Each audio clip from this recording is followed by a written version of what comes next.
Playing Shakespeare, not reading him or writing about him, but playing him. Over 1,000 books or articles are written about him every year. In 1980, there were 195 books and 877 articles, mostly in Japanese. And yet very little is put on paper about how to act him. Well, I think I can guess why. I was once urged to write about him, but I just couldn't do it. I thought that the sort of points that need to be made could only arise truly in the context of working with actors. Each actor and his experience is worth many books.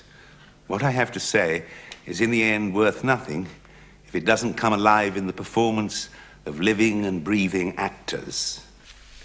The best guide, I think, to playing him for the actors comes from Shakespeare himself, who was an actor. And it's in Hamlet's advice to the players, and it can't be quoted too often. Speak the speech, I pray you, as I pronounced it to you, trippingly on the tongue. But if you mouth it, as many of our players do, I had as lief the town crier spoke my lines. Nor do not saw the air too much with your hand thus, but use all gently. For in the very torrent, tempest, and as I may say, whirlwind of your passion, you must acquire and beget a temperance that may give it smoothness. Be not too tame neither, but let your own discretion be your tutor. Suit the action to the word to the action, with this special observance, that you o'erstep not the modesty of nature. For anything so or done is from the purpose of playing, whose end, both at the first and now, was and is to hold, as 'twere, the mirror up to nature. I believe that one speech goes to the heart of it.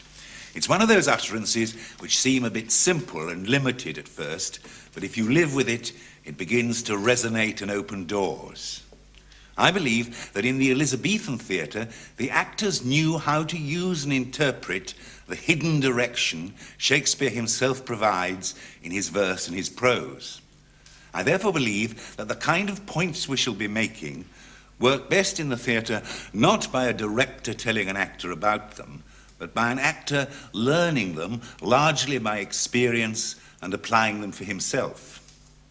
There are few absolute rules about playing Shakespeare, but many possibilities. So we don't offer ourselves as high priests, but as explorers or detectives. We want to test and to question, and particularly to show how Shakespeare's own text can help to solve the seeming problems in that text. Of course, much of it is instinct and guesswork. We will try to distinguish between what is clearly and objectively so and what is highly subjective. I hope that if I'm too dogmatic, the actors will challenge me. I should also make it clear what I'm not talking about. I shall hardly talk at all about directing him, and at first I shall try to keep clear of interpretation. We shan't talk at first about individual characters or plays as a whole. We shall concentrate on finding out how Shakespeare's text works. Of course, what we say is bound to be personal. We don't believe there's only one way of doing Shakespeare. That way madness lies. Out of the infinite number of questions which come up when we work on him, we have picked the ones that seem to us the most important. Another actor or another director would rightly stress things differently or violently disagree with us or raise points which we leave out because he felt they were more important. We shall look at lots of short individual passages often cut down from many different plays. But I believe they can all make sense out of context, and that any of you who don't know the play in question will still be able to follow quite easily the points we're making. So, on your imaginary forces, work. You, the audience, are quite as important in all this as our actors, both now and in the theatre. If we don't reach you, we fail. We must make you listen and share and follow the story. But above all, listen. It's so easy for an audience not to listen, particularly with a knotty and difficult text.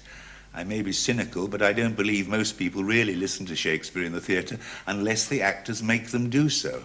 I certainly don't. I know that it's only too easy for me to get the general gist and feeling of a speech, but just because I get the gist, I often don't listen to the lines in detail. Not unless the actors make me.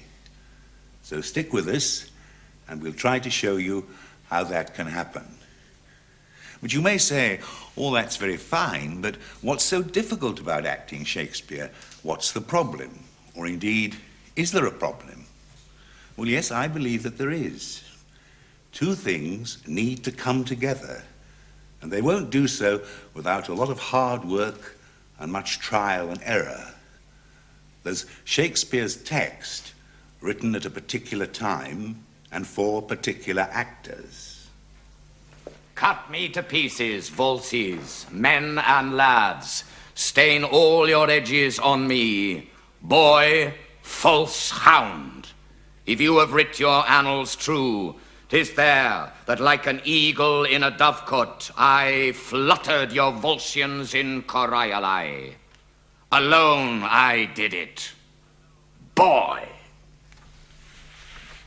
Secondly, there are the actors today with their modern habit of mind and their different acting tradition based on the kind of text that they're more used to.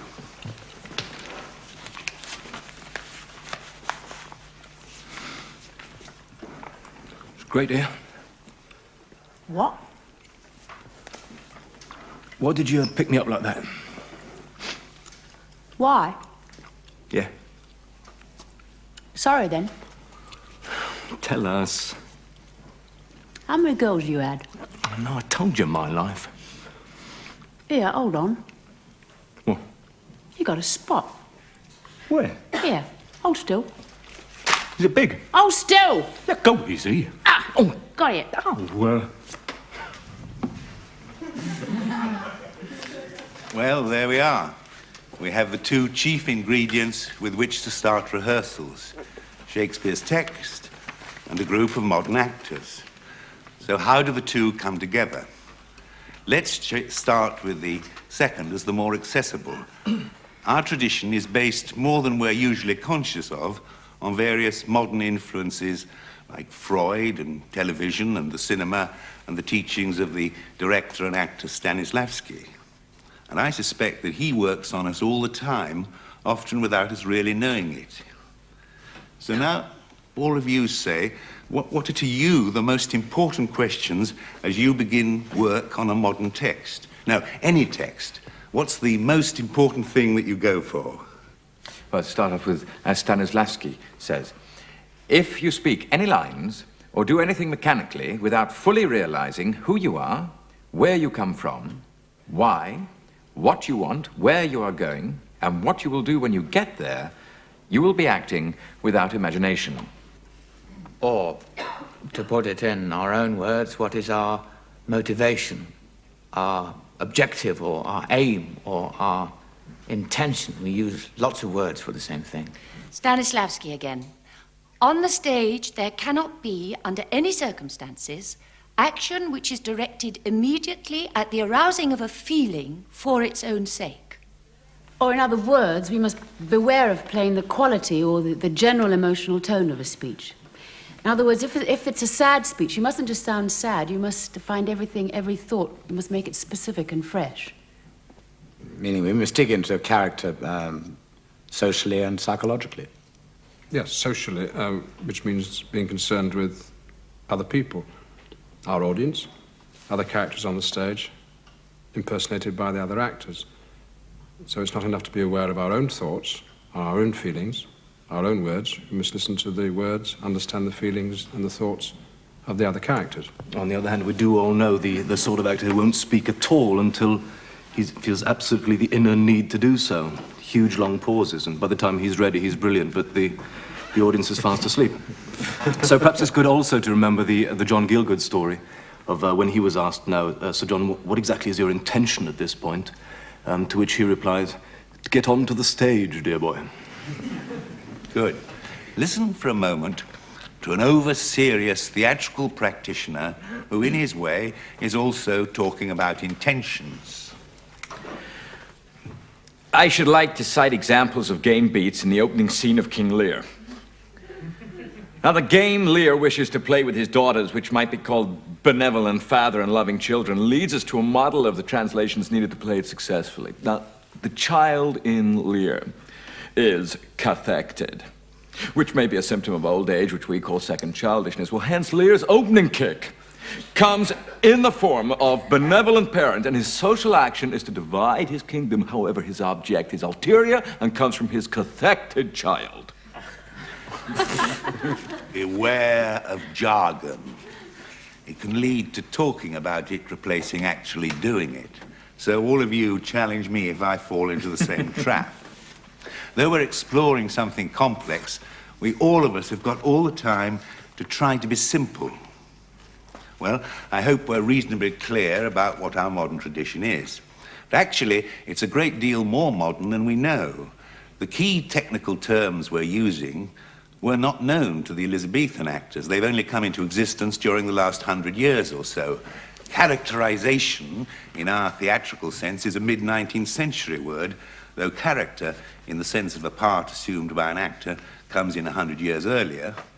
Motivation seems to be a 20th century term, and in its theatrical sense, it hasn't yet got into the Oxford Dictionary.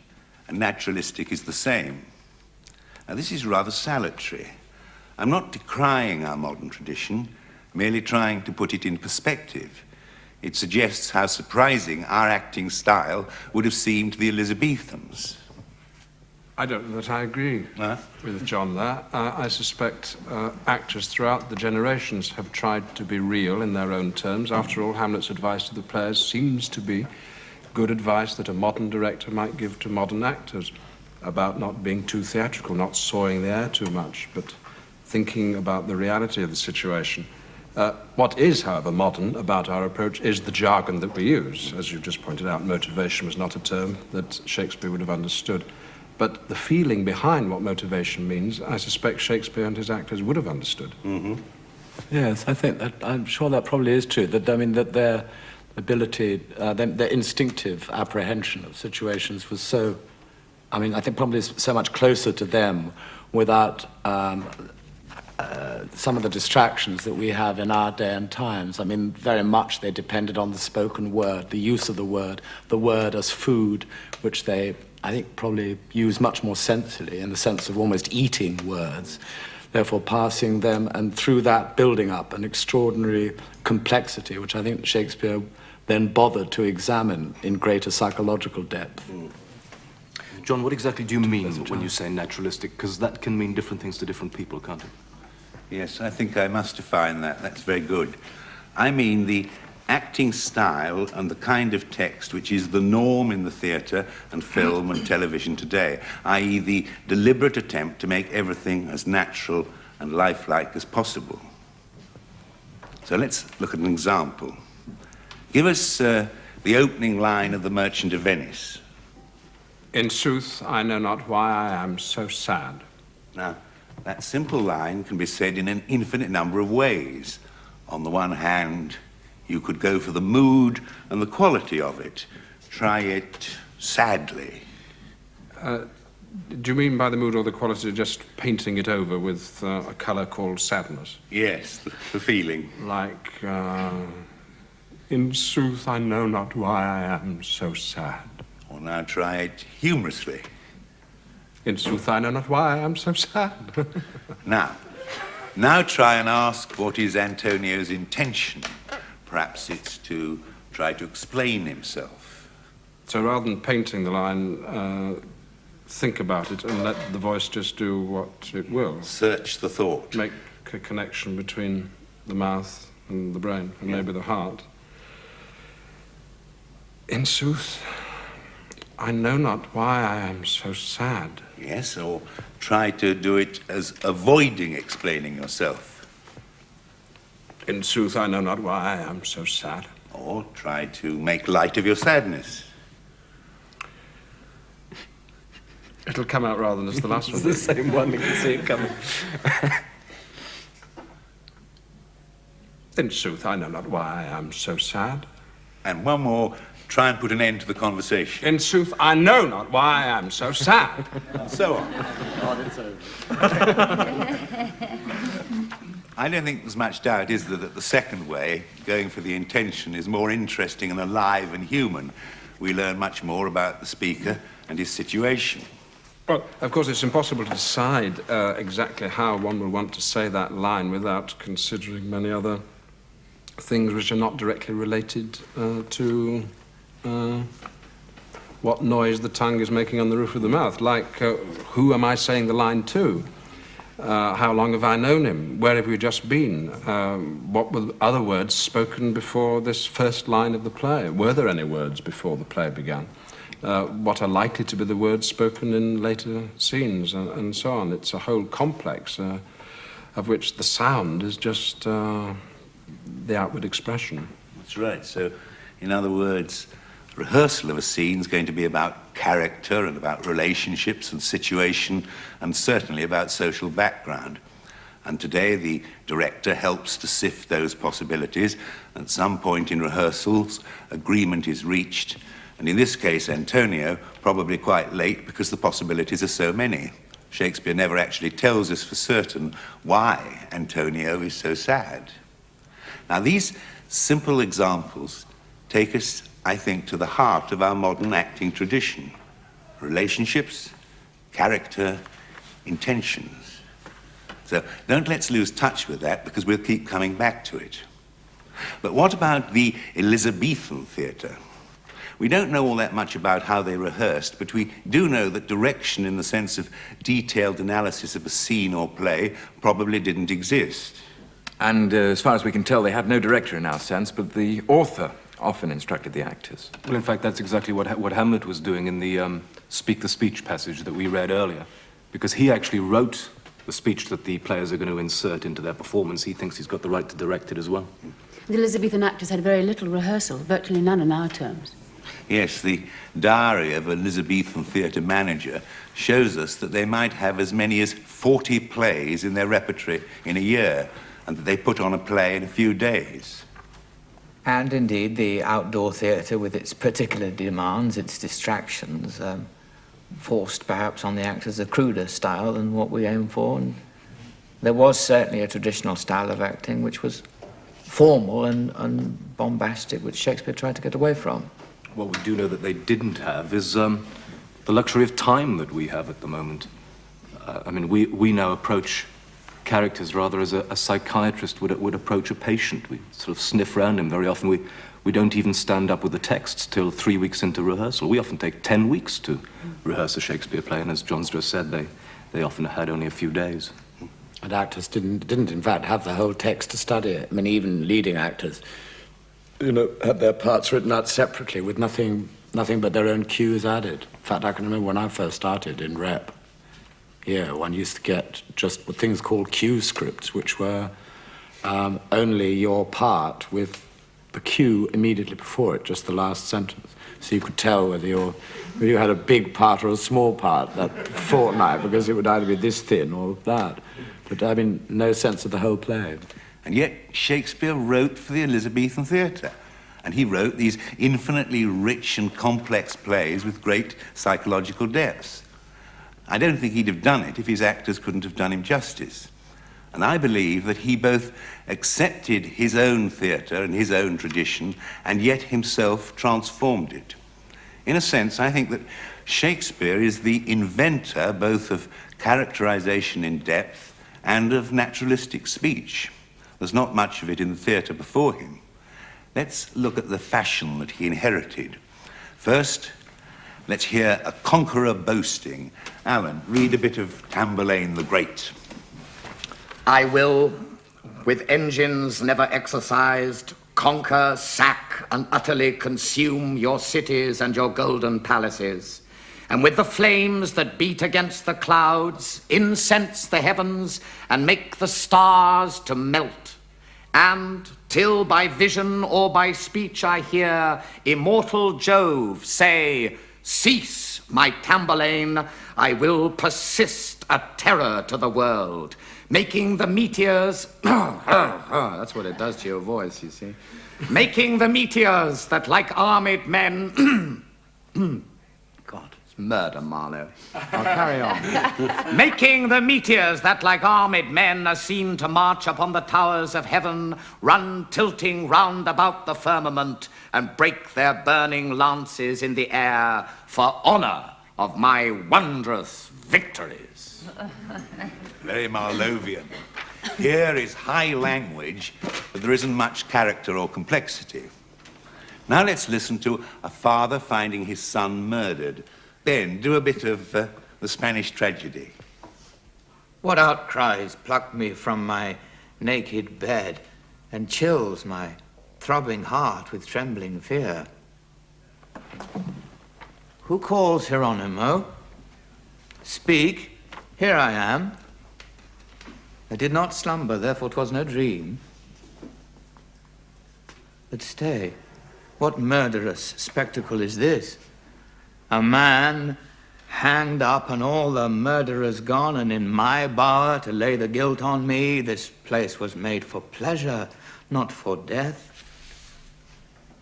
Those garments that he wears I oft have seen. Alas, it is Horatio, my sweet son. Oh, no, but he that whilom was my son. Oh, was it thou that call'st me from my bed? Oh, speak, if any spark of life remain. I am thy father. Who has slain my son? There's an emotional situation and yet very flat language.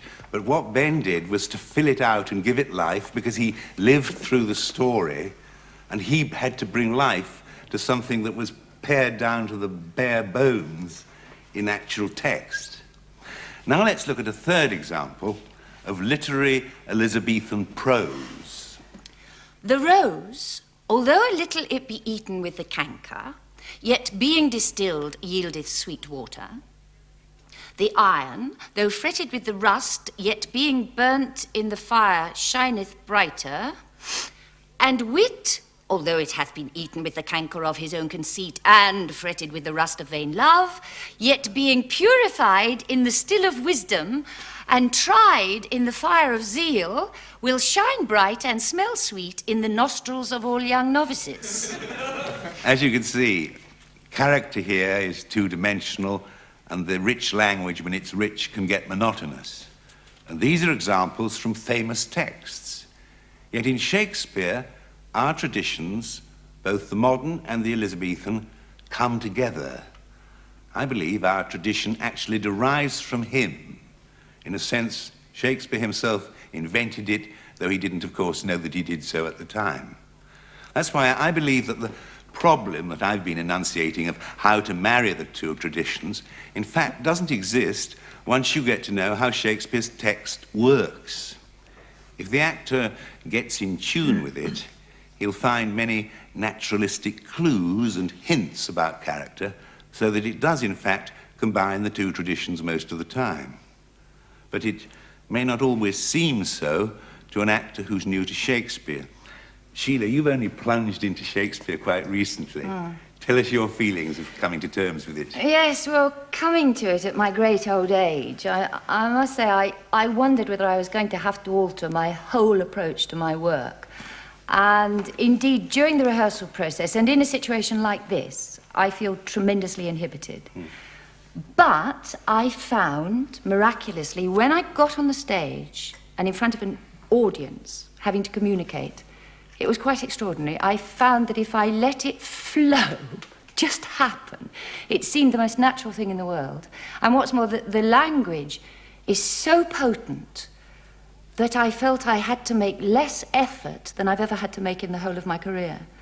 And certainly I had to embellish less, like I'm doing now. Because Shakespeare gave it more. Shakespeare did it for you. Yes, I mean, I find sometimes that it seems better just to stand and say it. Now, whether I'd absorbed a lot in the rehearsal process, I mean, possibly I had. But I don't know. How do the other more experienced Well, I think that is the feel? main thing, isn't it? It's trusting the language. I mean, I think every actor who approaches a Shakespeare text comes to a point, especially in emotional scenes, where they think, do you know, I know exactly how this character feels. I know the depth of his passion. I know about what the brain is doing. Why have I got these flipping words in the way? Then it's not the way I would say it. And the leap we have to get over is that one, so that we have to come to terms with the fact that the evidence for who a character is not just what he says, but how he says it. Yes, we've got to find how and why the character needs those words. Right. Because I remember once with you, early on when I was just studying, this need to find, you've got to find that language, that rich language, and therefore you said a very interesting thing. You said the emotion has got to be bigger in order to actually create those words, and that was a terrific note, because the moment you actually felt something realer and bigger, then you had to say those words, then they fitted into what you were feeling. Mm-hmm. And we can take comfort from the fact that people who come to a theatre are called an audience, audio, here. People who watch television are viewers, and look rather than listen, though I hope today that you're listening as well. And we're helped today because the tendency is for us to want to work in smaller theatres where there isn't, it isn't always easy to have, fortunately, the distractions of the big spectacle and not much scenery, and therefore the audience are close enough to pick up every detail of the voices' inflections. It wasn't as easy for the 19th century actors who were working in large theatres, or in America today, where Shakespearean acting is different from ours, I think mainly because their theatres are much larger, and therefore it leads to a grander, more generalised, open style of acting than perhaps we favour at the moment in England. I think there's an actual difference in the senses. I think that the Elizabethans probably had a much sharper sense of smell than us because of the foulness of the stench in the streets. And also, I'm sure they had a much sharper ear than we have, and that they picked up words in a way that we don't. We're more trained to go by the eye, aren't we, from television and from films, but I bet their ear was sharper. And equally, words for us are not only spoken, but they are written. We're most of us literate, but the Elizabethans were not literate, and words for them were sounds. And their language was growing too, wasn't it? I mean, it was actually really a living thing, much more than our languages. That's right. Let's look now at a bit of text in more detail. Let's go back to the opening of The Merchant of Venice, where Antonio the merchant is talking to his friends Salerio and Salanio.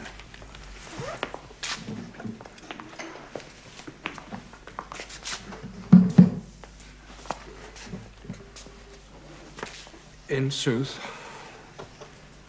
I know not why I am so sad. It wearies me. You say it wearies you.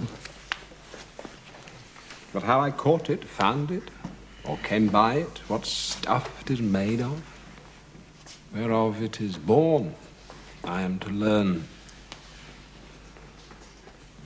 And such a scant wit. Such a want wit. Yes. Same thought. And such a want wit sadness makes of me that I have much ado to know myself. Your mind is tossing on the ocean. There where your argosies with portly sail, like signors and rich burghers on the flood, or as it were the pageants of the sea, to overpeer the petty traffickers, that curtsy to them, do them reverence, as they fly by them with their woven wings. Good. Now, let's compare the two speeches. Now, Antonio's is relatively naturalistic, isn't it? Or isn't it? Yes, it's quite easy, I think, for a modern actor to get into it because there aren't many old-fashioned words in it, though I do note that it's written in verse and not prose. And I've just occurred to me that I probably did that speech absolutely wrong. I'm far too slow and ruminative, because Celeria says your mind is tossing on the ocean, and it sounds as if perhaps my mind should have been more tossing.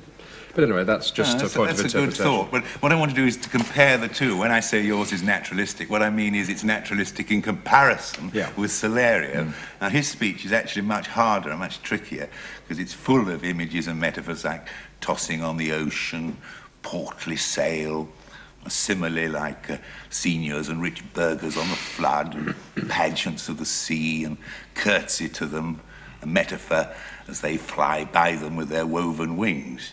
Now, clearly, his text is heightened and lifted above naturalism.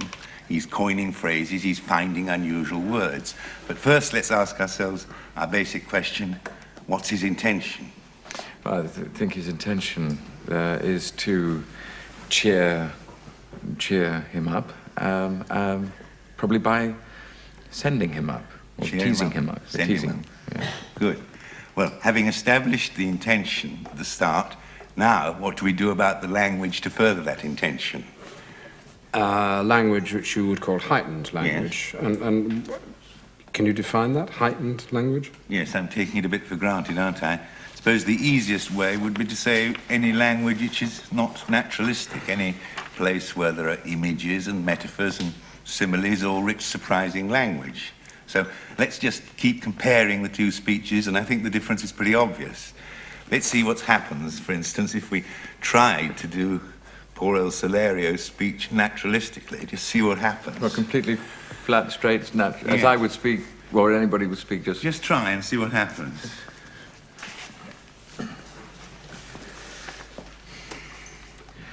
Well, your mind is tossing on the ocean. There were your Argosies with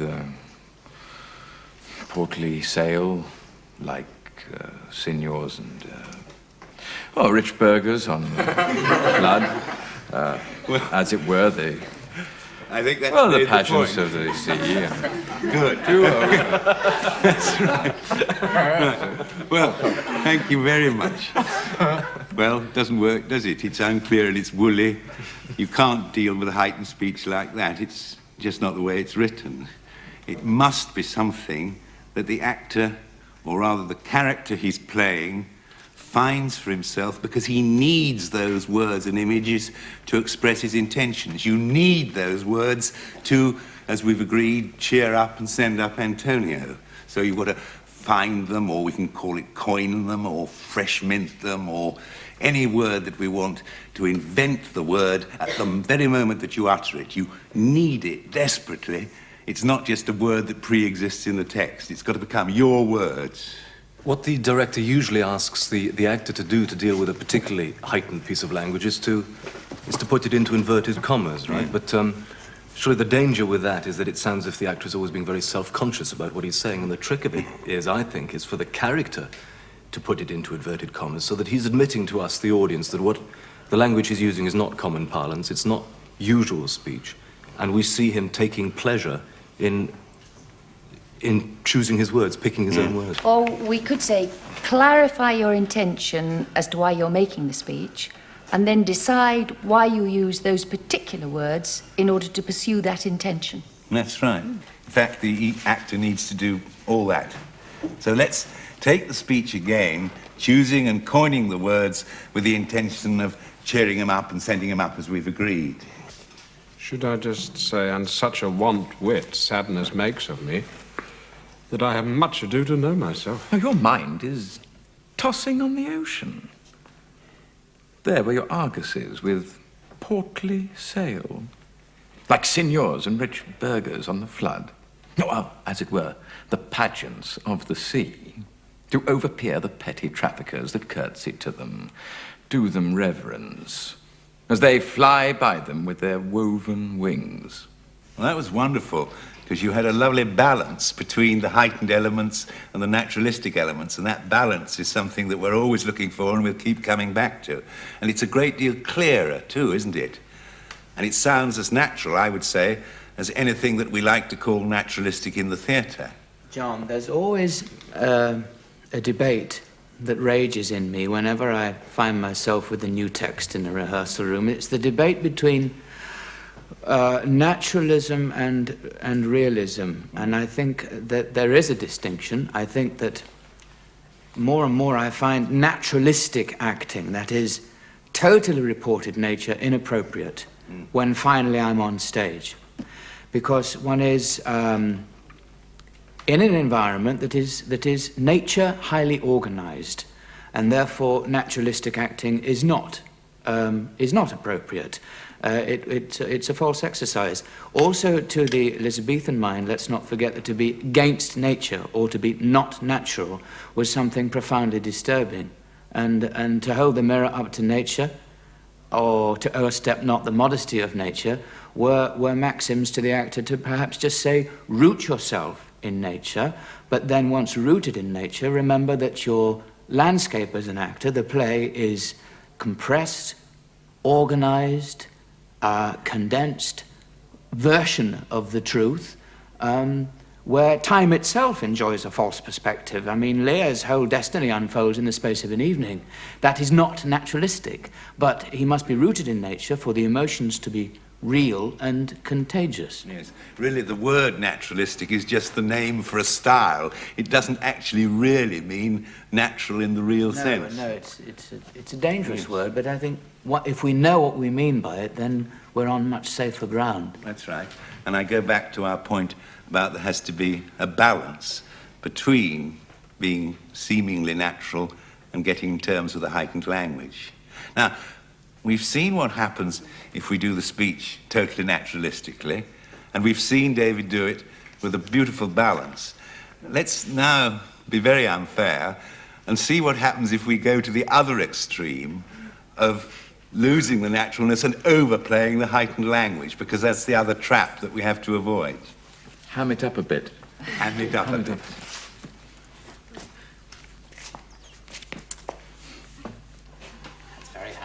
Isn't it? It's good. It's a good start. Yeah. It's a very good start. It's always been my problem. Your mind is tossing on the ocean. There where your Argus is with portly sail.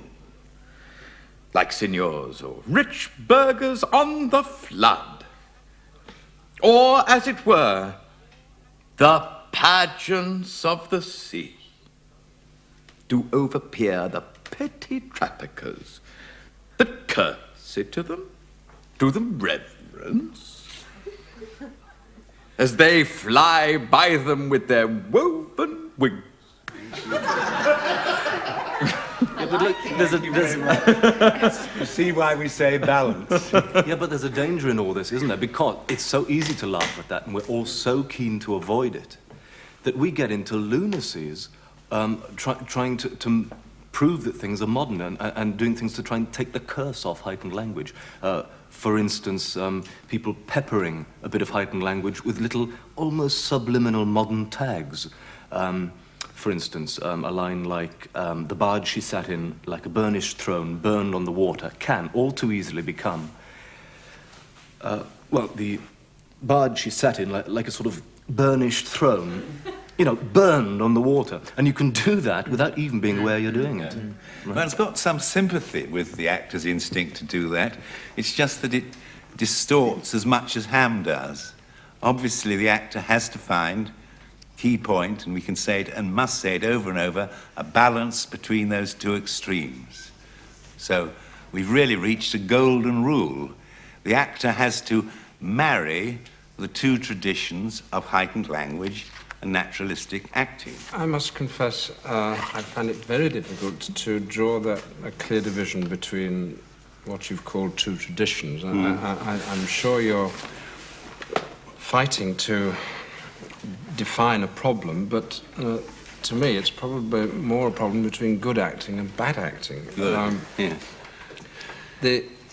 Any play that an actor does, as Ben has suggested, is to is going to be concerned with an organized view, the playwright's view, of the world and of the inner world of ourselves. And every speech we have, whether it's in a soap opera or by Shakespeare, is not going to be like speech in real life. So there's always the problem of what is the style of the writing. And the style of acting against which modern actors of whatever generation they come rebel is not the style of the writing, but the style of the actors of a previous generation. And I suspect that actors from Richard Burbage, the man who first acted Shakespeare's heroes, right through to us today, have all been concerned with truth and reality and nature. It's just that we've had different perceptions of them, and that our naturalism of today is reacting against the naturalism of, say, the 19th century, where indeed the gesture was large, partly because the theatres were large, partly because in 19th century England, everything about the world seemed to be certain. The British Empire was there and was going to last for 1,000 years, and therefore Henry Irving could stand firmly on a stage with 3,000 people and make declarations. And that was the nature of life which he could find within Shakespeare. We, with our different perceptions of the world, the fact that life is difficult, ambiguous, complicated, the British Empire doesn't exist anymore, and what is our role as a nation in the world, what is our role as people, as parents, as children, tends to direct our attention into the detail. That's right. Well, of course I've been oversimplifying, and of course it's simplifying things, but what always happens when we talk about acting is that one presents a sort of label to talk about it, like I've said, the two traditions, and as soon as one says it and defines it, we have to qualify it, because actually we're oversimplifying.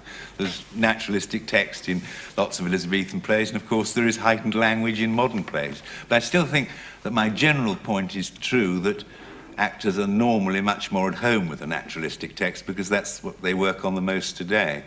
If they could make this marriage of the two traditions harmonious and get the balance right, there's no question of the result being either too naturalistic or too this or too that. It'll work, it'll be real, and we'll accept it.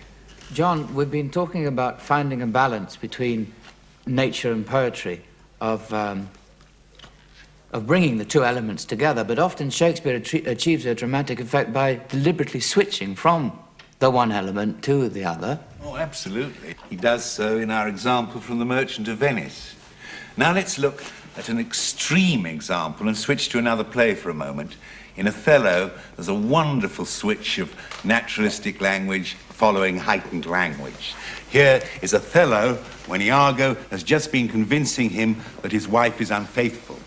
I had been happy if the general camp, pioneers and all, had tasted her sweet body, so I had nothing known. Oh, now, forever, farewell the tranquil mind, farewell content, farewell the plumed troops, and the big wars that make ambition virtue. Oh, farewell, farewell the neighing steed and the shrill trump, the spirit-stirring drum, the ear-piercing fife, the royal banner, and all quality, pride, pomp, and circumstance of glorious war. Farewell, Othello's occupations gone. Is't possible, my lord? It's pretty telling, isn't it? Single short verse line. Is't possible, my lord, after all the colour and the richness that's gone before. Contrast, ringing the changes. Shakespeare does this over and over. It's true that a heightened speech may lift the emotional pressure of a scene, but it's also true that it may pave the way for something quite down to earth and very simple, which is even more telling. The one style helps define and set off the other. Now, let's go back to The Merchant and look at it just a little bit further when another character, Salanio, Ben, come and do Salanio, when he joins in. But this time, let's take the scene as if it's the middle of a conversation that's been going on a long time. In sooth, I know not why I am so sad. It wearies me. You say it wearies you. But how I caught it, found it, or came by it, what stuff it is made of, whereof it is born, I am to learn. And such a want wit sadness makes of me that I have much ado to know myself. Your mind is tossing on the ocean. There where your argosies with portly sail, like signors and rich burghers on the flood, or as it were, the pageants of the sea, do overpeer the petty traffickers that curtsy to them, do them reverence, as they fly by them with their woven wings.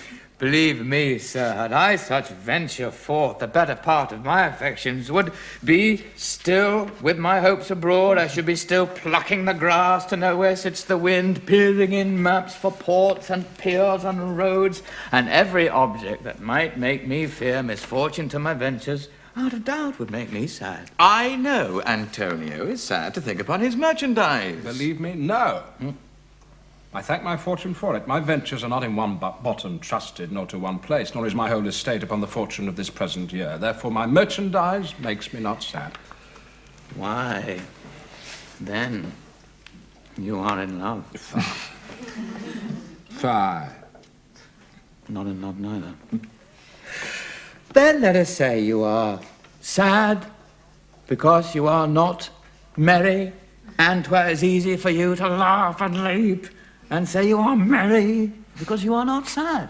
It's a very good, very lively mixture of being both heightened but very real. Good. It does help, doesn't it? And suddenly, having done this scene with Ian on my own, working on the heightened language, working on all that, suddenly the introduction of your character Draws out your contribution. Yes, and I'm able to have fun with Antonio off you. And the audience learns about Antonio very quickly by what we tell them about him. You are not normally like this. That's right. Is what we're saying. Yeah. You are not yourself. Come on, you're not yourself. And when you think where it appears in the play, this wonderful Yes, way of exposition. Marvellous. John, I notice you've been basically using one word to describe Salerio's richer language. That's heightened. You haven't used the dread word poetic.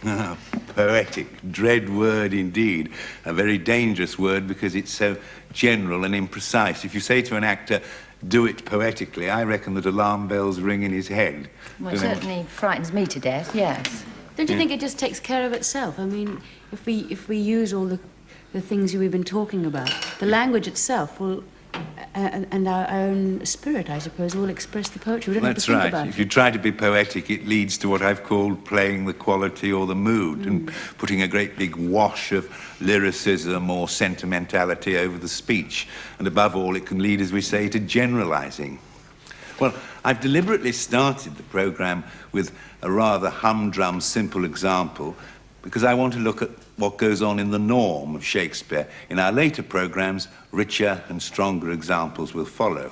For now, I just want to establish our main point, that playing Shakespeare is to do with marrying the two traditions.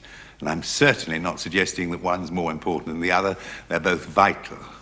But it makes sense to start with our own tradition because that's what's inside us and that's what we know best. Yes, that's the heart of it, I think. It's something that we have to trust because it's there inside us. And it's why I put the Elizabethan tradition second.